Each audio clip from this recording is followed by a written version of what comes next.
नमस्कार दोस्तों। तो कैसे हैं आप सभी? और आज हम शुरुआत करेंगे एक और नई एफएम सीरीज की। इतिहास के विपिन चंद्र के नए संस्करण पुस्तक से लिया गया है। तो पिछले एफएम में हमने बात की थी 18वीं सदी में भारत में राज्य और समाज कैसे थे, किस किस तरह के समाप्त और किस किस तरह के राज्य आए। अब हम बात करेंगे अवध के बारे में। अवध के स्वायत्त राज्य का संस्थापक सादत खां बुरहान उल मुल्क था। उसे 1772 में अवध का सूबेदार बनाया गया था। वह अत्यंत निडर, कर्मठ, दृढ़ प्रतिज्ञ और तेज आदमी था। उसकी नियुक्ति के समय कई बगावती जमींदारों ने प्रांत में हर जगह सिर उठाया। उसने अंधेरगर्दी को खत्म किया और बड़े जमींदारों को अनुशासित किया।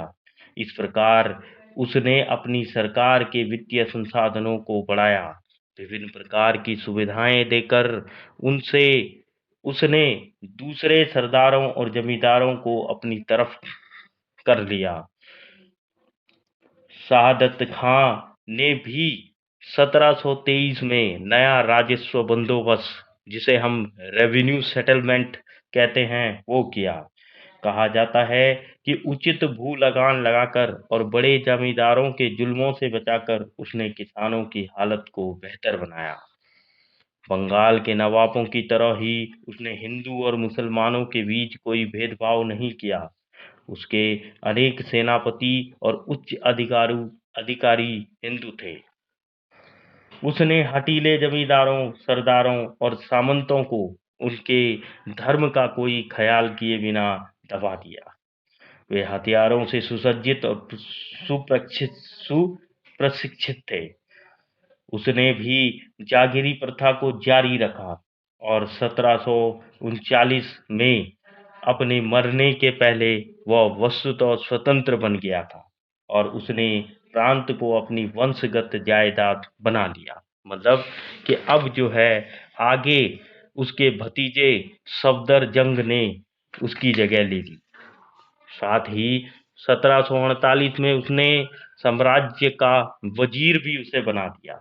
इसके अलावा उसे इलाहाबाद का प्रांत भी दिया गया।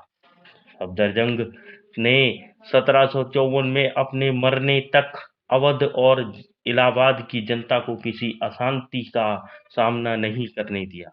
उसने मराठा सरदारों से मित्रता कर ली और जिससे उसके अधिकार क्षेत्र में उसकी घुसपैठ न हो सके। मगर 1750 से 1751 की लड़ाई में उसने मराठाओं की सैनिक सहायता और जाटों का समर्थन प्राप्त किया और प्रतिदिन 25,000 रुपए और मराठाओं को और 15,000 रुपए जाटों को रोज देने पड़े। राजपूत राजाओं जैसे अंदरूनी अंदरूनी विद्रोहों से बचाने का वचन दिया। बदले में पेशवा को 50 लाख रुपए और पंजाब, सिंध और उत्तर भारत के कई जिलों का चौथ दिया जाने वाला था। सफदरजंग ने न्यायिक की उचित व्यवस्था की। उसने भी नौकरियां देने में हिंदू और मुसलमानों के बीच निष्पक्षता की नीति अपनाई। नवाबों की सरकार के तहत लंबे समय तक लगातार शांति और सामंतों को आर्थिक समृद्धि के परिणाम स्वरूप अवध दरबार के इर्द गिर्द एक विशिष्ट लखनवी संस्कृति कलाक्रम से विकसित हुई। 1775 के बाद वो अवध के नवाबों का निवास स्थान बन गया। वह तुरंत ही कला और साहित्य के संरक्षण प्रदान करने की दृष्टि में दिल्ली का प्रतिद्वंदी हो गया। सफदरजंग ने बहुत ऊंची व्यक्तिक नीति अपना रखी थी। वह जिंदगी भर अपनी एकमात्र पत्नी के प्रति वफादार रहा। असल में हैदराबाद, बंगाल और अवध के तीनों स्वायत्त रजवाड़ों के संस्थापक क्रमशः निजाम उल मुल्क मुर्शिद कुली खां और अलीवर्दी खां ऊंची व्यक्तिक नैतिकता वाले लोग थे। 18वीं सदी के प्रमुख सामंतों ने फिजूल खर्ची और विलासिता की जिंदगी बिताई। केवल अपने सार्वजनिक और राजनीतिक व्यवहार में ही उन्होंने धोखाधड़ी, षड्यंत्र और विश्वासघात का सहारा लिया। अब चलते हैं मैसूर की ओर। दक्षिण भारत में हैदराबाद के पास हैदर अली के अधीन जिस अपने महत्वपूर्ण सत्ता का उदय हुआ वह मैसूर था।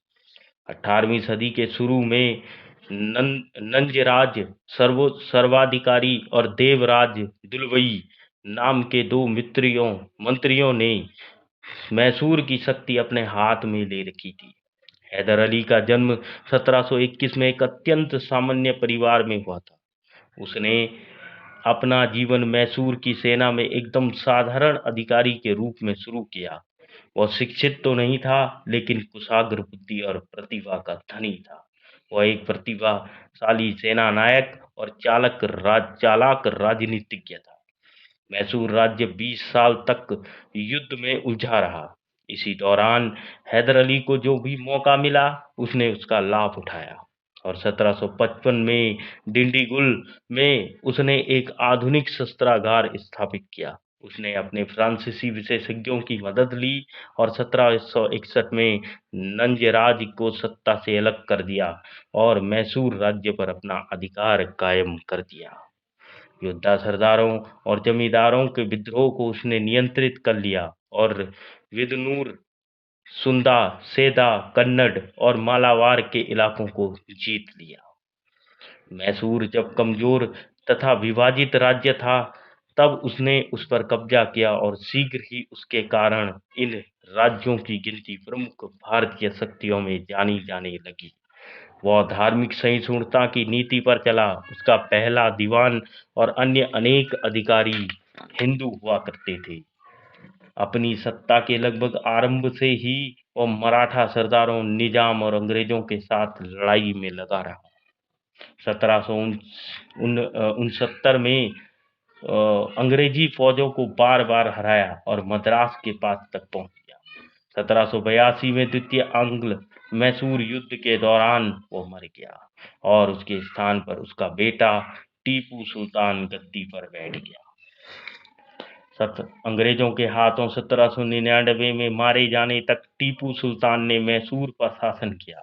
वो जटिल चरित्र वाला और नए विचारों को ढूंढ निकालने वाला व्यक्ति था। उसके निजी पुस्तकालय में धर्म, इतिहास, सैन्य विज्ञान, औषधि विज्ञान और गणित जैसे विविध विषयों की पुस्तकें थी। उसने भू राजस्व उतना ही ऊंचा था जितना अन्य समसामयिक शासकों का था। वह पैदावार का 1/3 हिस्सा तब तक भू राजस्व के रूप में लेता था, मगर उसे अभावी वसूली पर रोक लगा दी। यह भू राजस्व में छूट देने में भी उदार था।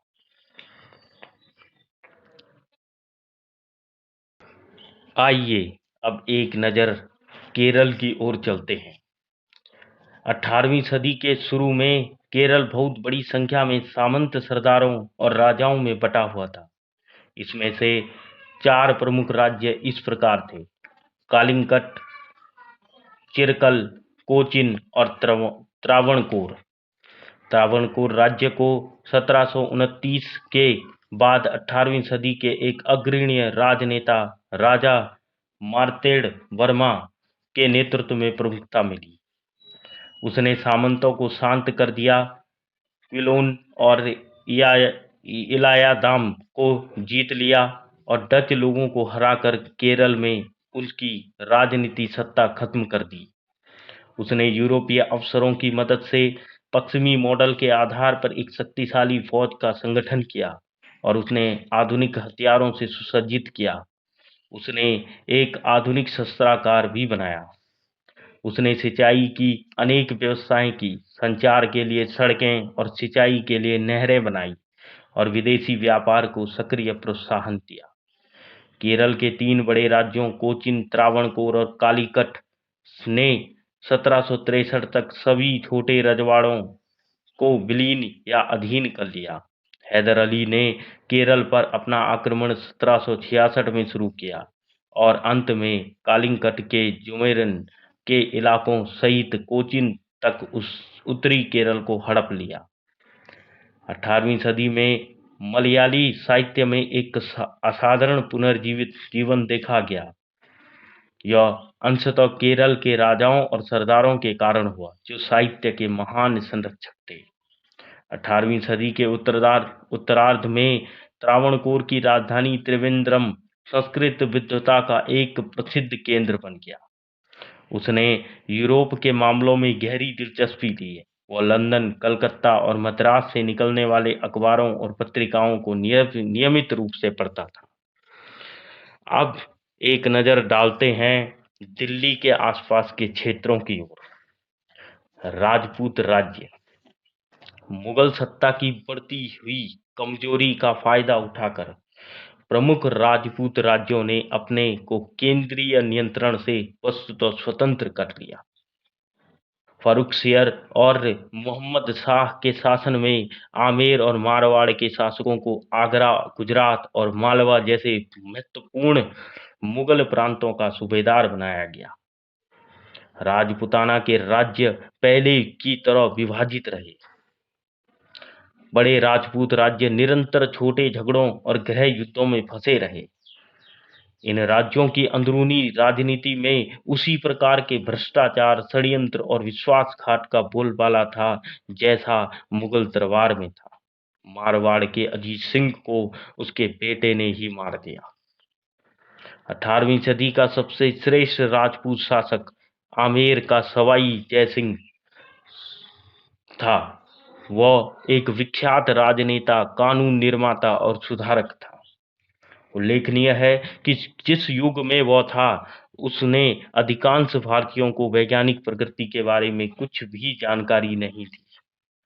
उसने जाटों के लिए गए इलाकों में जयपुर शहर की स्थापना की और उसे विज्ञान और कला का महान केंद्र बना दिया। वैज्ञानिक सिद्धांतों के आधार पर और एक नियमित योजना के तहत यह सब हुआ। उसकी चौड़ी सड़कें एक दूसरे को समकोण पर काटती थी। और यही नहीं, उसने दिल्ली, जयपुर, उज्जैन और मथुरा में बिल्कुल सही और आधुनिक उपकरणों से सुसज्जित प्रयोगशालाएं बनाई।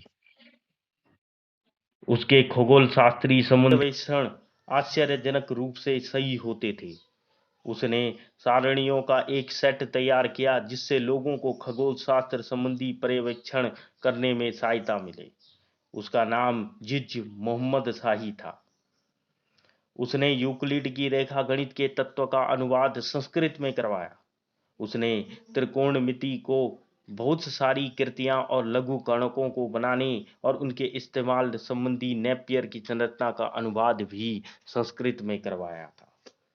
जयसिंह समाज सुधारक भी था। उसने एक कानून लागू करने की कोशिश की जिसमें लड़की की शादी में किसी राजपूत को अत्यधिक धन करने के लिए मजबूर न होना पड़े और लड़की की शादी में भारी खर्च होने के कारण ही लड़कियों को जन्म लेते ही मार दिया जाता था। इस असाधारण राजा ने जयपुर पर 1699 से 1743 तक लगभग 44 वर्षों तक शासन किया। अब एक नजर जाट की ओर डालते हैं। जाट खेतीहरों की एक जाति थी। मथुरा के आसपास के जाट किसानों ने 1669 और फिर 1688 में अपने जाट जमींदारों के नेतृत्व में विरोध किया। औरंगजेब की मौत के बाद उन्होंने दिल्ली के चारों ओर अशांति पैदा कर दी। वे लूटमार करने रह गए। उन्होंने दिल्ली के दरबारी षड्यंत्र में सक्रिय हिस्सा लिया।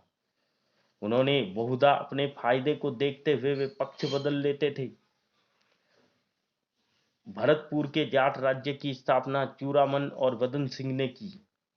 जाट सत्ता सूरजमल के नेतृत्व में अपनी उच्चतम गरिमा तक पहुंच गई थी और उसके साथ ही उसके बाद जाट राज्य की अवनति हो गई और वह छोटे छोटे जमींदारों के बीच भटके रह गया।